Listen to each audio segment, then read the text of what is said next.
Good evening, hushlings, and welcome.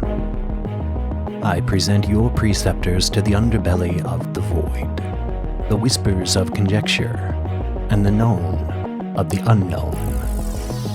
Thus begins the conclave of the Hush Hush Society.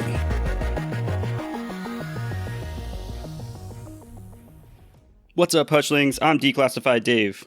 And I'm Mystery Mike, and as always, we're joined by our compatriot, Slick Frank Sanders. How's it going, guys? Good to be back.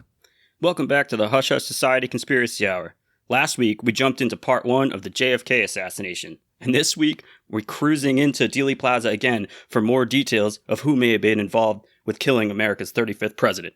But before we dive in, let's remind everyone that we have a live show as our season finale, which will be happening November 9th. So if you have any questions, topics, research that you want us to look into, feel free to email us at hushhushsociety@planetmail.com. Also, feel free to reach out to us on all our social medias through Facebook, Twitter, and Instagram. You can shoot us that email.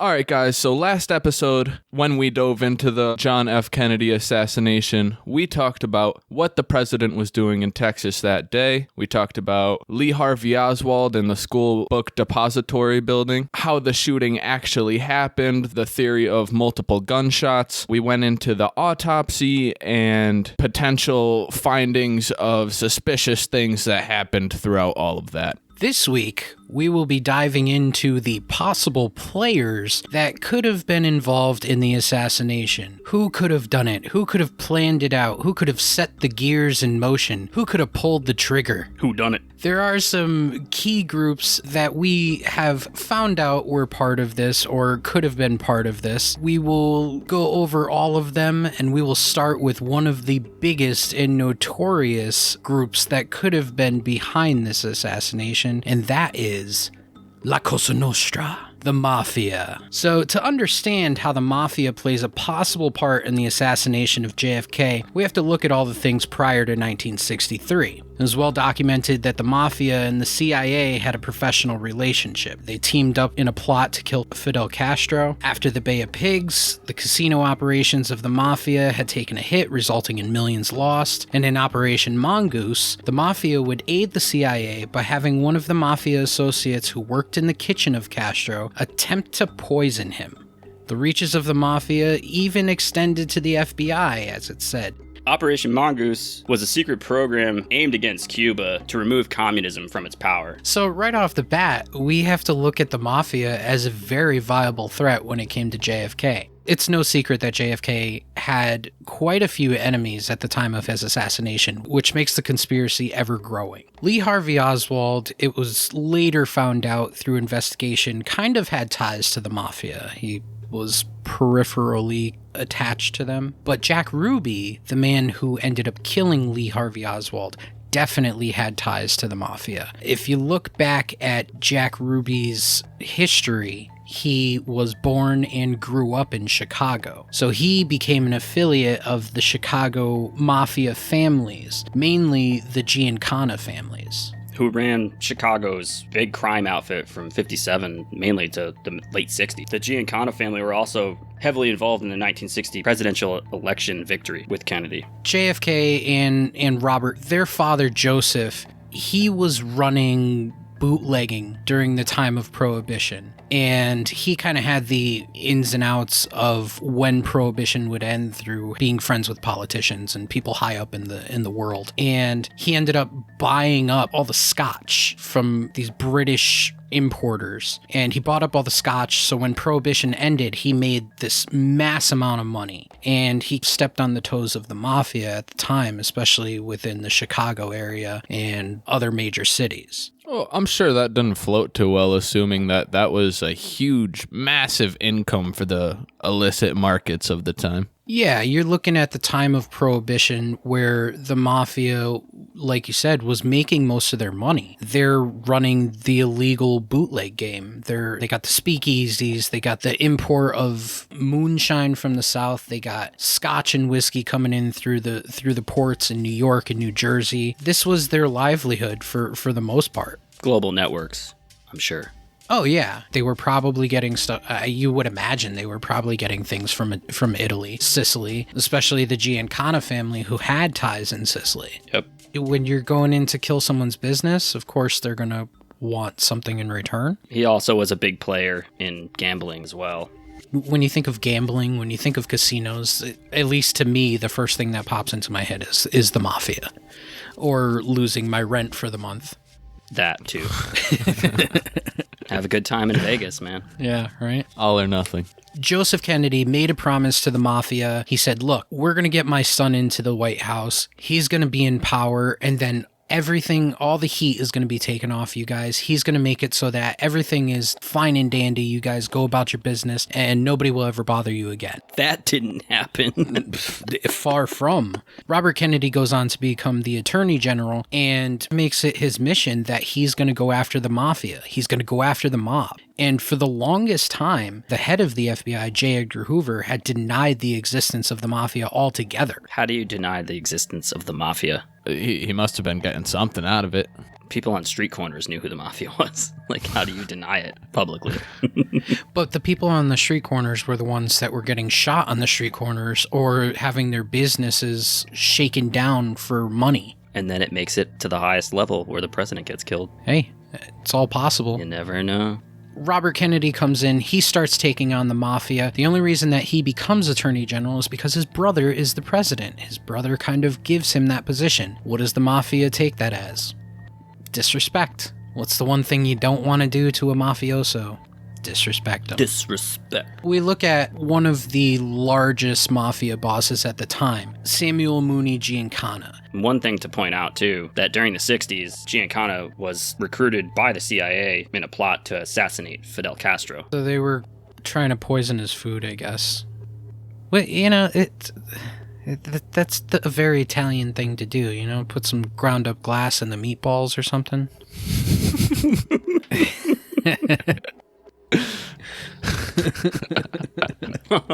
Fungal. Hey, Swallowed glass. I'm bleeding internally here. Ah! Mamma mia. These meatballs are a little crunchy there, Tony. Hey, Mooney, what's up with the meatballs? They realized that their mother did not make those meatballs. Giancana kind of agrees to go in on the CIA thing because he has businesses through his Mafia friends or his lieutenants or whatever you would call them. He has two business associates, one Carlos Joseph Marcello and Santo Trafficante Jr. Now, Santo Trafficante Jr., he was the head of the Trafficante crime family, and he controlled organized crime operations in Florida and Cuba. He had links to the Bonanno crime family in New York City, which it was said that J. Edgar Hoover at one point or another had meetings with. So, kind of suspect there? I don't know, man. I don't know if that's too suspect. Like, you got this big government politician meeting with the smuckety-smuck mafioso type guys. Yeah, totally not shady. The Bonanno crime family also is where you get into, like, people like Donnie Brasco. See, the thing that strikes me odd is that the head of the FBI goes and meets with one of the heads of the New York crime families, but then will come back to his office and deny the existence of the Mafia. That's an interesting meeting to have and then forget about it. I don't know. Maybe he had like dementia or something. I mean, that's like going to meet Santa Claus and then coming home and telling your kids there's no Christmas. It was all a There's dream. no Christmas this year.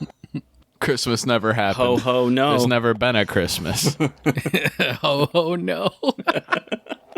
I don't know. It invalidates him as a person. People obviously know that the Mafia is a thing. Why would he do that? Why would he do that to himself? Maybe you have to look at the time frame in which he was saying it. We are looking at it from 2020. Yeah, maybe in the 60s, they're not playing as big of a role as they did in the 70s, 80s, and 90s. They're under the radar at that point. Like I said, doing business shakedowns, inter-family wars, I guess, with other crime families. So who knows? Maybe it was one of those things that was kept under the radar. Yeah. Maybe the Mafia didn't really come into popular light until the early 70s when The Godfather actually came out. Also, Carlos Joseph Marcello, he was a crime boss out of New Orleans, and his territory went from New Orleans into Texas. He had reaches into Dallas, especially. There was also a story that Carlos Marcello went to the immigration office, just a mandatory stop by and say, hey, I'm not being a scumbag type of thing. And as he's leaving the immigration office, Robert Kennedy has his thugs come in, one of them coincidentally named Maroon. They pick up Marcello, they drop him off in Nicaragua. In the jungles of Nicaragua with nothing, no food, no water, no anything, and left him to die. And Marcello almost did. So therein lies another issue and another problem that Marcello himself took personally against the Kennedys, and especially against Robert Kennedy. And he Bear Grylls his way right out of that fucking situation. Yeah, dude, wasn't he back in like 2 months? Like within 2 months, right? Yeah, That's incredible. He beasted it. Well then. So after the whole Bay of Pigs fiasco, Cuba puts a clamp down on everything. America stops trade with them. It was a stop on both ends of that relationship, if there ever was one, which in turn destroys the casino business and the illegal gambling business of the Mafia within Cuba. That's Santo Traficante's territory. Now he's working out of Florida and Cuba, so he's taking a big hit to the money, which I'm sure he was handing off to Giancano at some point. So now the Mafia's hurting, losing all this money. There's a big motive for why they would want Kennedy gone. But yeah, he was operating out of Miami, Palm Beach, Fort Lauderdale, all those places in the close vicinity to Cuba. It's not beyond reason that you can already see the gears of this turning and see how the plans could have been laid out. Is it possible that the CIA reprised their relationship with the Mafia in order to pull off an assassination on JFK? It's a mutual beneficial operation. Well, because you're getting rid of the main competition. Yeah, literally the people that are halting you in your tracks. Which kind of delves into another group that would have wanted JFK gone, is the CIA. So when JFK comes into power and he takes his presidency, one of the first things that he says is that he wants to dismantle the CIA into 100 different pieces. He wants them to take all their operations, secret or otherwise, all their black ops, and run them through the Joint Chiefs of Staff. Now that puts everything on the books and takes funding away from the CIA, at least an endless amount of money away from them. Tell me, when you're taking the money away from the CIA, did that take away their reaches to get into black projects? Would that have affected that budget? Well, yeah, you have to imagine that now every plan that they have, every operation that they want to make, every move that they want to make, they have to run it by the higher ups. Every move you make. Sorry. Thank you. Beautiful voice. But it does put a hindrance on an agency that previously had no restraints. Did it ever lose its restraints? Well, no, thanks to Kennedy getting murked. Yeah. I mean, that's the reality of it. Yeah. Which further proves their potential motives, you know? The only danger to the CIA was Kennedy. So now you have these two groups that have previously worked together on operations, especially throughout Cuba. You have two groups that definitely would benefit from Kennedy being out of the picture. It's not all that far-fetched that you could see, hey, why don't we shake hands again? Why don't we work together again? And instead of you having one of your guys poison the pasta sauce, we just take a shot at the president. I don't know. It seems like a pretty solid plan. He poisoned the pasta vazul. Don't drink the table wine. There's a story that goes around, at least this is how the facts are laid down on the part of the Mafia. The order to take out the president goes on. They try to find somebody to perform the deed, and they pretty much put it all on Carlos Marcello. So Carlos Marcello is in charge of finding somebody to take on this task since his territory is in Dallas. He starts talking to Trafficante about how Kennedy wasn't going to make it to the next election. He keeps hinting at how Kennedy's going to be hit before the next election because Robert Kennedy is doing a lot of damage to the Mafia overall, especially when it comes to Jimmy Hoffa. Jimmy Hoffa is being called into courtrooms and he's being questioned by Robert Kennedy. Robert Kennedy has a tail put on Carlos Marcello. One thing about Marcello is that since he was running crime operations out of partly Dallas, is that in a book in 1989 called Mafia Kingfish, Carlos Marcello and the Assassination of JFK was written by a guy named John H. Davis. He says Oswald and Ruby had, quote, strong ties to Marcello. Yeah, so that's pretty much a direct link now. Whether you want to debate whether this author is credible or not, that's completely up to you, but I don't know, it seems like a pretty strong source. Considering they were all linked to Dallas, Texas at one point. Yeah. And some shady business. It's one of the more credible conspiracies, and it has a lot of facts to back it up. One of the things that I think is kind of the smoking gun, no pun intended,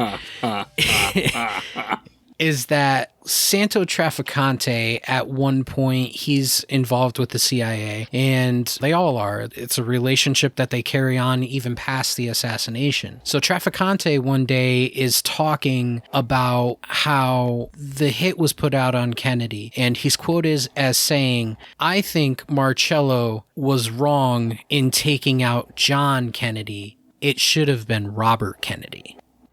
Dun, dun, dun. So you have this mafioso who is closely linked to Carlos Marcello. He's closely linked to Giancano, and he's closely linked to the CIA. And he's quoted as saying, in not so many words, that Marcello put the hit out on Kennedy. But the wrong Kennedy. It's alleged that Carlos Marcello actually admitted to putting this hit out while he was in a Texas prison. Did you hear anything about that? Yes. Yeah, so he literally admitted to this dude, Jack Van Lanningham. He masterminded the whole plot. He planted red herrings, he called them, pretty much things to mislead and elude information. He planted these red herrings to confuse press and embarrass the FBI and CIA into suppressing information, which is pretty much what this is all about, the suppression of information. He then went on to admit that he arranged for two men to carry out the hit of the assassination and setting up Oswald as the fall guy, essentially just the scapegoat. Yeah, the patsy. And he told this dude, Jack Van Lanningham, that he ordered for the murder of other conspirators, such as Johnny Roselli and Sam Garcia. So he cut off all loose ends. This dude, Johnny Roselli, they found him floating in a 55-gallon barrel in some bay near Miami, decomposing. Some fishers fished him up. And Sam Garcia, I'm pretty sure, got shot to death. But well, that doesn't sound like some... Oh, I thought he was in the barrel fishing. No. No, some fishermen found him. Hey guys, check out my new boat. The USS 55. Also, about that Mafia Kingfish book that was written, along with Oswald and Ruby having strong ties to Marcello, Oswald was supposedly in Russia and brought a Russian wife back to Texas. That wasn't actually Oswald, it was an imposter that visited the Russian embassies in Cuba and Mexico. Very strange stuff that goes into that. All right, so we got to take a moment to kind of step back and look at Lee Harvey Oswald as the perfect patsy. He was found plotting to try and kill Major General Edwin Walker 7 months prior to JFK being assassinated. So that right there puts him into the crosshairs of being a viable threat. He's already on the national security list for being someone that popped off, yeah. He also works in the Texas School Book Depository, which puts him there.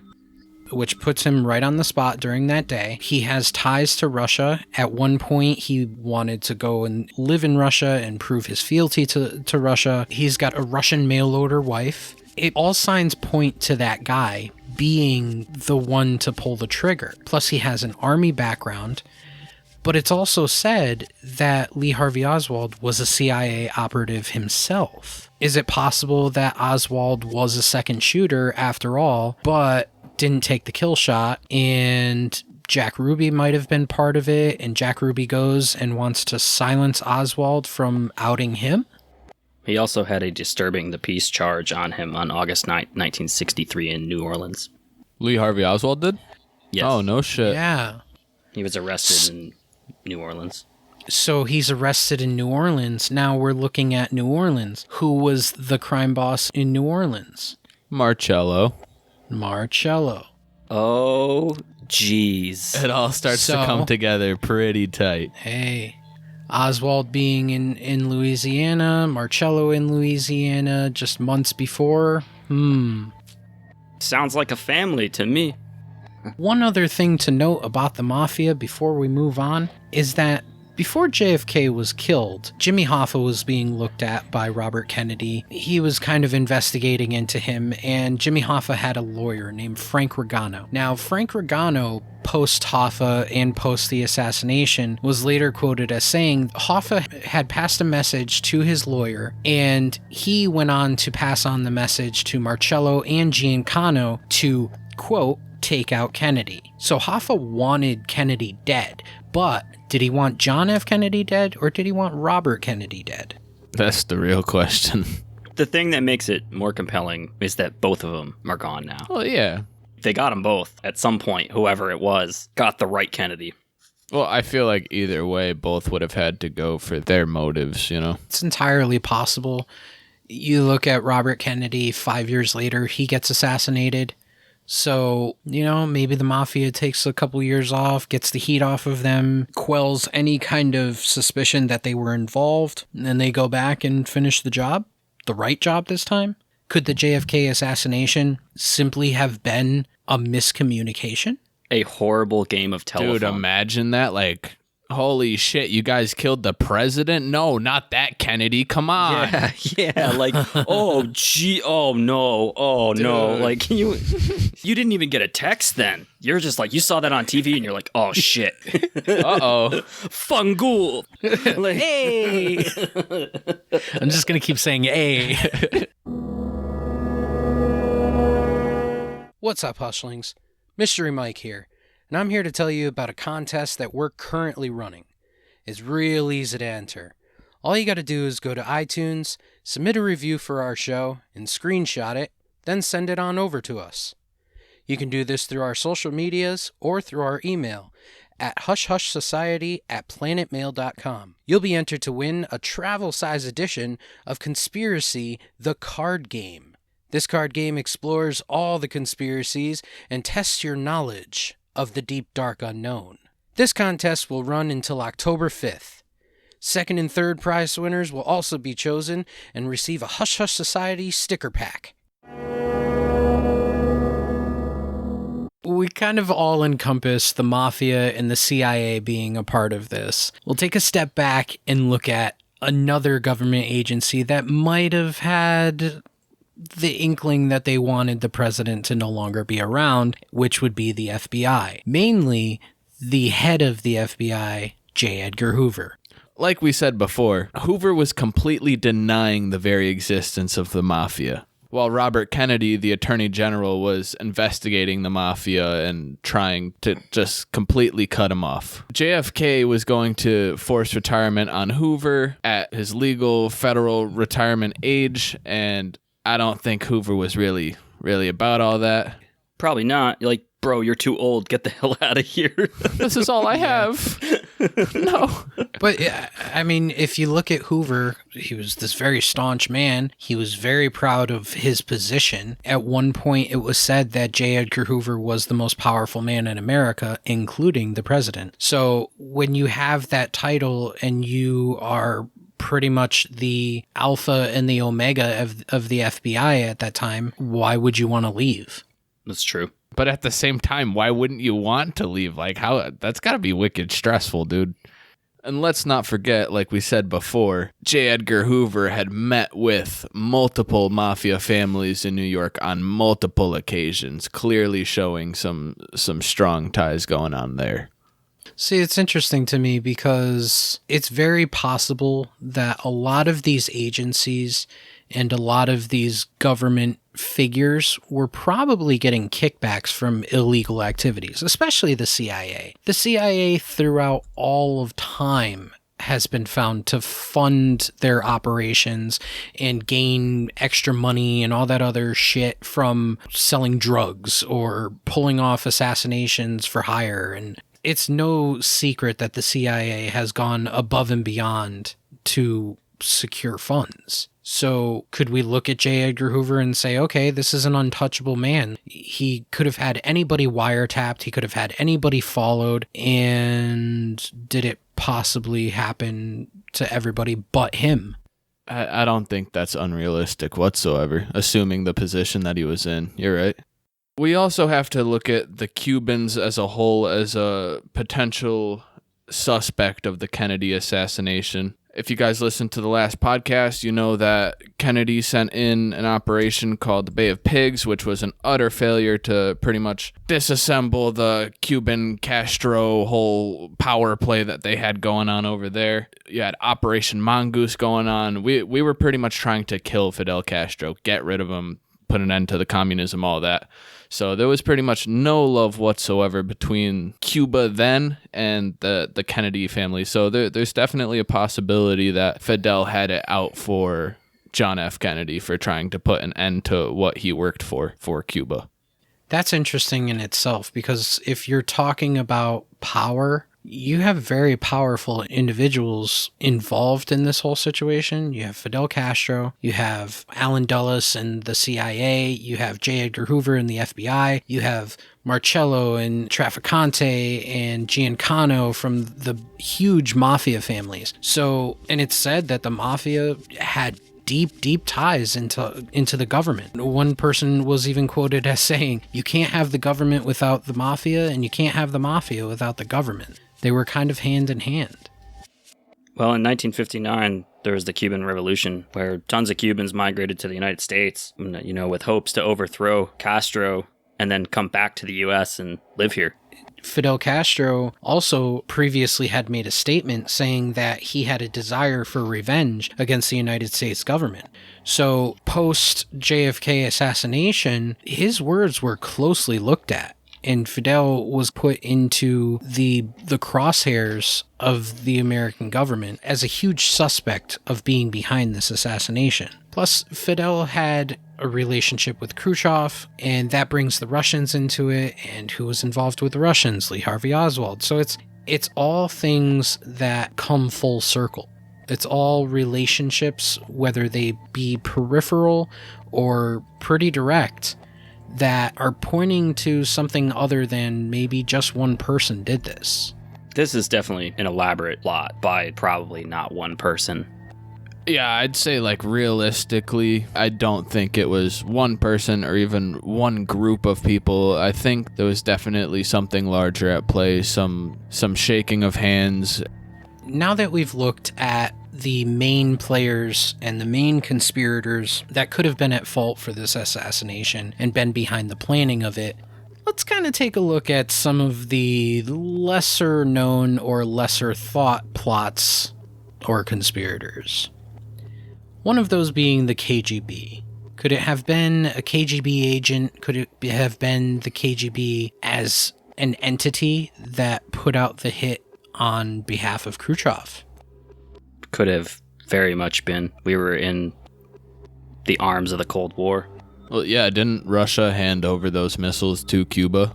And then we just kind of walked up in there trying to put an end to it like that. That makes Russia look weak, in my opinion. It's kind of well known that the KGB had operatives within America. Whether they were sleepers or they were whatever they were within the borders of the United States. Absolutely. And that brings into play the possibility of Did we have a Manchurian candidate? Did we have someone who might have undergone some sort of government experiment? Whether it be the Russian government or even the United States government. Could Lee Harvey Oswald have been a subject or victim of an MK Ultra-like experiment? I was just going to say Lee Harvey Oswald is a perfect candidate for some type of driving experiment to make somebody do something against their will. Yeah. Military background, kind of already doesn't have the greatest relationship with America and doesn't really like the way that U.S. politics are going and is very outspoken about it. So, Patsy alert. Yeah. We need a Patsy alarm. When we look at the Zapruder film, we see that there's a lot of people in the crowd. But one person in particular was drawn out to those that were investigating the assassination and taking this whole thing frame by frame. That individual came to be known as the Umbrella Man. So in the film, you see off to center right of the grassy knoll, you see a man who is wearing a suit, and above him, he has a black umbrella. Clearly to cover himself from the hot Texan sun. Very harmful UV rays. Could be. But investigators looked at it and they said, could that umbrella have been a weapon? Well, through drawings and design and a way that they came up with it, they looked at it and they said, okay, well, the handle of the umbrella could have been the trigger, and then the barrel of it could have been one of the ends of the umbrella arms. It's a very odd drawing, and you can definitely see it if you look it up on the internet. Wasn't the CIA known for having weapons that were like that? I mean, it's almost like 00 stuff. Yeah, it's spyware. That's spyware. The Umbrella Man, his name was Louis Stephen Witt. I believe he was brought into court years later and had no recollection that he was even a suspect.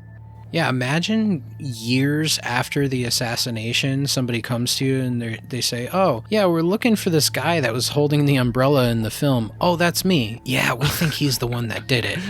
What? Can you imagine the cold sweat that goes off your body when you get that? Like, because I believe that the court cases were in the 70s or the 80s. Imagine getting that phone call and just, oh God. God, I knew I should have left the umbrella at home. Yeah, I should have just put the sunscreen on, man. Like, well, as it turns out, Louis Stephen Witt came to court, brought the umbrella, which is also odd in itself, because even if the umbrella was a weapon, why would you bring it into court with you? Wouldn't you just leave that at home and get yourself a black umbrella and then go to court and be like, oh, look, it's just a regular umbrella. Yeah, whatever. But either way, he comes into court, and it's years later. It's probably like 15 years later, and that's another question that I have to bring up. 15 years later, what's the longest that you've ever owned an umbrella? I don't think I've ever owned an umbrella. That must have been a stellar umbrella. For 15 years? Roughly? Do we know where Louis How much Witt does it lived? rain in Texas? Well, yeah, true. Yeah. I mean, he lived in Dallas. I mean, it rains in Dallas. How fast does an umbrella decompose? They're in Tornado Alley, I believe, so they must get rain.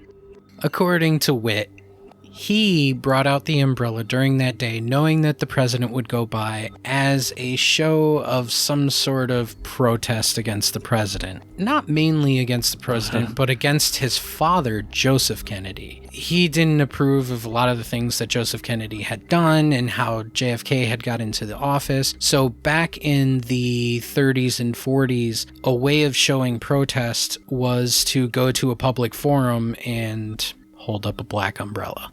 That is very interesting. I've never heard of that. It's an interesting form of protest, considering nowadays forms of protest are not much different, but in that form.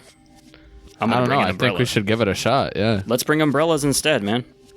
Nobody's going to get it, though. No. I don't know. No. Maybe. You got that one guy that's like, oh, the umbrella man. Yo, I forgot my umbrella, bro. Another conspirator that may or may not have been a part of this. We have said previously, and many people have said previously, that there was a second shooter on the grassy knoll. One man in particular, named James Files. He was put in prison for a 50-year term because he had murdered someone. Now, while he was in prison, he goes on to confess to news reporters and anybody pretty much who would listen that he was the second shooter on the grassy knoll. He goes on to explain exactly where he was standing, what he was doing, what weapon he was using, how it all went down. He even said, oh yeah, I saw the highway sign and the president's motorcade was about to go beyond the highway sign, so I took the shot before the sign. He had some stuff to say about it, and a lot of people wrote him off. The thing that's interesting is that there was a psychologist, Jerome Croth, said that Files had one of the most credible claims as to what happened during the assassination of JFK. Now that's crazy. That's just one guy coming out, and he wasn't serving a life term, correct? Like, he was just serving 50 years? Essentially. He was serving 50 years, but the dude was in his 50s or 60s. So that's it might as well have just been life. For that to be the most credible claim of who may have killed JFK, there's a lot of people that are insinuated to be involved. But if this one guy is saying it, and then you have a psychologist that's saying, yeah, this makes the most sense, wouldn't that fit the narrative to what people are doing nowadays with these horrible events that are going on? To have a psychologist look at this guy, of course everybody's going to kind of pass him off and be like, okay, this guy's crazy, whatever. He's just trying to gain some sort of notoriety or whatever. But to have a psychologist come in, pretty well accomplished psychologist come in and say, he seems to say this with a lot of confidence. He says this with some interesting facts, and it's entirely possible that he was the guy that did it. It still doesn't discredit the Mafia's involvement, the CIA's involvement, the FBI's involvement, Cuba's involvement, anybody else's involvement with it. Because, just going back to the previous episode when we talk about the autopsy, how did somebody alter the president's body if the government didn't have something to do with something that was going on? Well, it's interesting that you bring the Mafia back into it. So Files, upon multiple of his interviews regarding the assassination, had said that at one point Hoffa called off the assassination. He had called Carlos Marcello. Carlos Marcello had hired Files to be the assassin. Hoffa calls Marcello, he calls off the assassination, and Files says, okay, what are we going to do? We're calling this off. Marcello says, no, fuck it, we're going ahead. So Marcello obviously took this kind of personal, with everything that went on with Robert Kennedy dropping him off in Nicaragua and business going down the tubes and all this other stuff and the money that they were losing and just the overall headache that the Kennedys were presenting to the mob. It checks out. One of the out-of-the-box conspiracies that we will quickly touch on because there is not much information behind it. There's definitely no facts behind it. Is it possible that Jackie Onassis could have been part of this plot to kill her own husband? As I touched before, didn't he cheat on his wife with Marilyn Monroe? Yeah. I mean, it's said that she wasn't the only one, so... I would imagine if you got ties with people like Marilyn Monroe, president or not, I'm sure she's not the only one. From what it seems to be, Kennedy was a player. So you think his wife just killed him over that? I think that's probably one of the more farthest of conspiracy theories in the whole thing. But imagine if that's the one. It's just, I'm pissed at my husband, shoot him. Yo. It happens, dude. It does it happen on the scale like that, where you see it in that public light? It happens every day. But does it happen in a presidential motorcade? But it still contradicts the claim that was it a Secret Service member that said that he saw her picking up his brain matter frantically. So if she had anything to do with it, you would think she'd be cool as a cucumber. Unless she's a fantastic actor and she just wanted to pick up her husband's brains afterwards just for shits and giggles. Did she know that she was going to get splattered? I mean, there's always always a chance when there's a shooting. Maybe she had something to do with his death but didn't know the method of his death. Because she was definitely quite surprised when he got capped. Or so it seemed. Surprised is an understatement, I think. Yeah. Oh no, John, your brains. Let me get them for you. You'd have to be a bad actress. Drop to just something, John. Let that go. Oh, Yeah. no. There goes your head. Yeah. Let out a concerned moan. Oh. Sorry, rest in peace, Jackie-O. We had to jump into it. Sorry. Didn't they just temporarily transport her crabapple trees from the White House? Yeah, there was a big thing about that. Fake news that they took it out forever, but I believe it was temporarily transported Yeah. To where? to make the trees healthy. I don't know. And they're crab apples. They're crabby little Fucking bitches. Dallas. Yeah, they moved them back to Dallas. Oh. Yeah, them in we Dealey planted them in Plaza. the grassy knoll. It's no longer a knoll. Now it's an orchard. Yeah. Now it's a grassy orchard of Dealey Plaza. Fertilized with You brain can see matter. the most wonderful, vivid colors coming off the crab apples from the depository building. If you look right out of the If you look right through depository this window. scope from the 6th floor window, you'll be able to see these apples perfectly. So after all the players have been talked about with the JFK assassination, it comes into the investigation. There are multiple committees and meetings and court hearings that happened. One of the bigger ones was the Warren Commission, which happened only a couple days later from the assassination, and it was put into effect by Lyndon B. Johnson. It was like 888 pages or 890 pages long, like the actual record, right? The record, just under a year later, was given to Johnson, and yeah, you're right, it was about 888 pages, and it had 26 other external documents and testimonies from over 550 people. And it was made public a couple days after Johnson got it. One of the things about the Warren Commission that's weird is that the U.S. Attorney General at the time, Nicholas Katzenbach, I believe I pronounced it right, he sent a memo to a White House aide for Johnson named Bill Moyers, and he wrote, quote, "The public must be satisfied that Oswald was the assassin, that he did not have Confederates who are still at large," which is very suspect.